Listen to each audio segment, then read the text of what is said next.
Now, funny enough, I only really came across this recently, but there was an incident in Russia quite some years ago at the Dyatlov Pass. I don't know if you've heard of this. I have heard about it, yeah. And it's a bunch of Russian hikers went up to the mountains for a few days. There has been a film made, I think. I believe there has, yeah. Now, the film was made before some photos were released by the Russian Interior Ministry. Right. And they released the last few photos, which included some of the victims. Oh, so these people were attacked? I think it was a group of 7. There was no survivors. Right. And obviously there's the official word that the Russians how do we have know said. This was did they have a local terminology for their Bigfoot?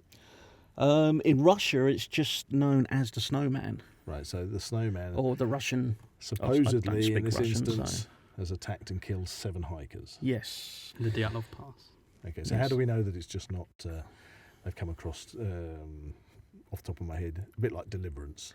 Well, I met some locals. funny out enough, Russians being Russians at the time, they first thing they did was blame the local natives, the Mansi. Right.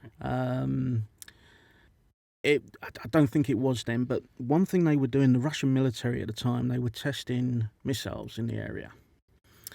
And some of these photos released was of some strange lights in the sky. Some have said it was possibly testing a 2-stage rocket, and this was the rocket coming apart. Right, and then what did it somehow hit and collided with the group of hikers? No, it hit and caused an avalanche. Right. Now that's the official Russian And the avalanche word. is what killed the hikers. That's the official Russian. Russians don't version. cover anything up, though, do they? So They're very honest one last He says with a very big tongue in his cheek there. one last photo was released, and it gives me chills just looking at it. Can you describe that? I can. So you've got 2 hikers posing for this photograph, and then further up the hill. So this photograph is taken on the hiker's camera? Yes. Right, so this has been off a reel of a camera that the hikers have. And all the not a photograph of after the event. No, Right, no. so- Although some of those photos were released as well. Right, okay. And so, they're not nice to look at. so we're talking about what the hikers were photographing at the time they were still alive. Well, they were photographing themselves. Yeah. I'm not entirely sure they saw what was in the background. And these photos were very clear for the cameras they had back then. And what year was this? Roughly? I don't know offhand. I believe it Just was the referring to late notes there. 50s. Okay, so this is quite a while ago. Yeah. Okay. I believe it was the late 50s. Is it that one? That's the photo. Right, so Jack's just Yes. Googled this up. Let's have a little look.